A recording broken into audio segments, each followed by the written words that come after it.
Olá, nesse vídeo a gente vai ver derivadas de ordem superior. Então, para uma função de duas variáveis, a gente já definiu as derivadas de primeira ordem, derivada em relação a x, que denotou por ΔF, ΔX ou ΔZ, ΔX, e a derivada em relação a y, que também tem como notação ΔF, ΔY ou ΔZ, ΔY. Agora a gente vai fazer derivadas de segunda ordem. Derivadas de segunda ordem, ou segundas derivadas, elas são denotadas da seguinte forma. Para derivadas de segunda ordem ou segundas derivadas, eu tenho o seguinte. Eu posso pegar a derivada em relação a x e derivar novamente, que a gente vai denotar isso por f de xx, ou ΔX, ΔF, ΔX, ou ainda del2f, delx2, tá? Eu posso pegar a derivada em relação a x e derivar em relação a y, e aí eu vou ter f de xy, que a gente vai denotar por dy, delf, delx. Então, a gente primeiro opera aqui dentro do parêntese, né? Deriva em relação a x e depois em relação a y. E ainda dá para denotar por del2f, dy, delx. No caso da derivada de f em relação a y, eu tenho como derivar em relação a x e derivar em relação a y novamente. E as notações são essas.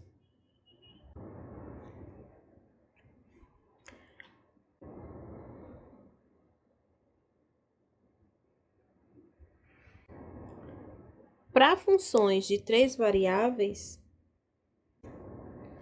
lembrem que as derivadas de primeira ordem são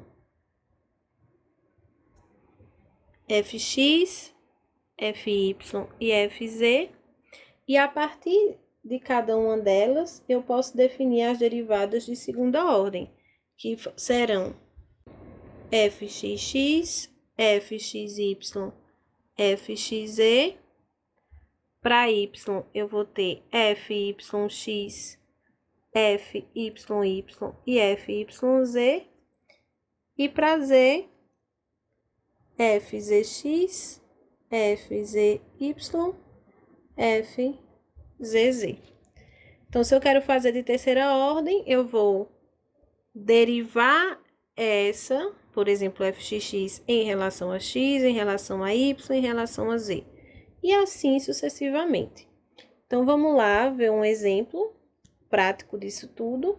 Determinar as derivadas de segunda ordem para a função f de xy igual a x cosseno de y mais y vezes e elevado a x. Então, para a gente determinar de segunda ordem, primeiramente a gente precisa determinar as de primeira ordem.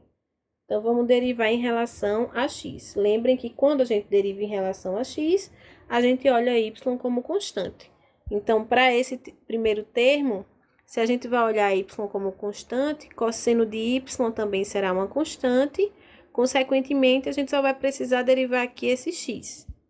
E aí, vai ficar a derivada de x, que é 1, vezes cosseno de y, mais o y a gente olha como constante, então aqui vai repetir, derivada da exponencial, que é ela mesma. Então, dá cosseno de y mais y elevado a x. A derivada em relação a y, eu vou olhar agora x como constante. Então, vai ficar x vezes derivada do cosseno, que é menos seno, mais derivada de y, que é 1, vezes a exponencial. Porque a gente está olhando como essa exponencial depende apenas da variável x, é elevado a x, a gente olha como constante em relação à variável y. Aí, agora sim, agora eu quero calcular fxx de xy, que é pegar a derivada em relação a x e derivar em relação a x novamente. Então, esse primeiro termo, cosseno de y, ele não depende de x, Consequentemente, ele é uma constante em relação à variável x. E aí, a derivada vai ser 0. Mas, no segundo termo, eu tenho a exponencial ali. A derivada da exponencial é ela mesma. Então, dá y é elevado a x. Derivada em relação de x em relação a y. Agora, vai ficar assim. Derivada, vou pegar a derivada em relação a x e derivar em relação a y. Derivada do cosseno de y vai dar menos seno de y, mais derivada de y é 1, que é elevado a x. Derivada yx, que vai ficar fyx. Então, eu vou olhar para a derivada em relação a y e derivar em relação a x. Derivada de x em relação a x dá 1 e da exponencial de x dá ela mesma. Então, fica menos seno de y mais e elevado a x. E, para finalizar, a derivada y, que vai ficar derivada do seno, né? Então, vai ficar menos x cosseno de y. E como a exponencial aqui só depende de x, e a gente está olhando x como constante, a derivada vai dar 0.